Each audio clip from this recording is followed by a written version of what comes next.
মইৰাবাৰী আৰক্ষী থানাৰ অন্তৰ্গত পলাকজুৰিত ভয়ংকৰ মাৰপিটৰ ঘটনা। অভিযোগ অনুসৰি এজনী নাবালিকা ছোৱালীক টনা আজোৰা কেন্দ্ৰ কৰি কাজিয়াৰ সূত্ৰপাত হয়। এই টনা আজোৰাৰ ঘটনাই পৰৱৰ্তী সময়ত ভয়ংকৰ ৰূপ ধাৰণ কৰে। মাৰপিটৰ ঘটনাত দুই পক্ষৰ গুৰুতৰভাৱে আহত 9জন। দুই পক্ষৰ আহতসকলক মইৰাবাৰী গ্ৰাম্য চিকিৎসালয়ত ভৰ্তি কৰোৱা হয় যদিও আহত আব্দুল হাকিম, আবু তাহেৰ, আব্দুল হাছিম, ৰমজান আলীৰ লগতে কেইবাজনক উন্নত চিকিৎসাৰ বাবে নগাঁও আৰু মৰিগাঁৱলৈ প্ৰেৰণ কৰে। ঘটনা সন্দৰ্ভত দুয়োপক্ষই পৃথকে মইৰাবাৰী আৰক্ষী থানাত এজাহাৰ দাখিল কৰিছে বুলি জানিব পৰা গৈছে। মইৰাবাৰীৰ পৰা ৰাফিকুল ইছলামৰ ৰিপৰ্ট, নিউজ 24 এনি।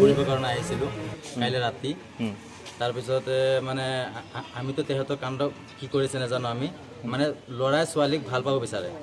ছোৱালী মানে তাৰ মা দেউতাক মানে ক'লে বিচাৰে, ছোৱালীটো বয়স নাই হোৱা। মা দেউতাক বিচাৰি দিলে, মা মই এনেকুৱা যেতিয়া স্কুলত যাওঁ তেতিয়া তেহেঁতে মোক মানে অত্যাচাৰ কৰে।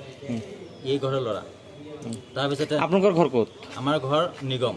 ক'ত নিগম? নিগম ডবকা নিগম। ইয়াত কি কৰিব আহিছিলে? আমি ফুৰিবৰ কাৰণে আহিছোঁ।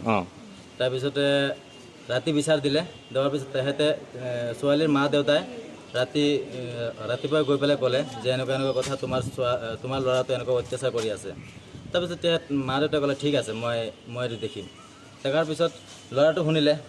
ল'ৰাটো কিবা তেহেঁতৰ মা দেউতাই ক'লে কিবা গালি চালি দিছে নেকি নাজানো আমি। তাৰপিছত ল'ৰাই কি কৰিলে, ছোৱালী যেতিয়া দোকানত যায়, দোকানত কিবা চিনি নে কিবা আনিব গৈ আছে, সেই সময়তে ল'ৰাই কি কৰিলে, তুমি যদি মোৰ মা দেউতাক বিচাৰ দিছা তেনেহ'লে আজি তোমাক নেৰো, আজি তোমাক ৰেপেই কৰিম। ৰেপ কৰিবৰ কাৰণে লৈ গৈ আছে, কাপোৰ চাপোৰ চব ছিঙি পেলালে।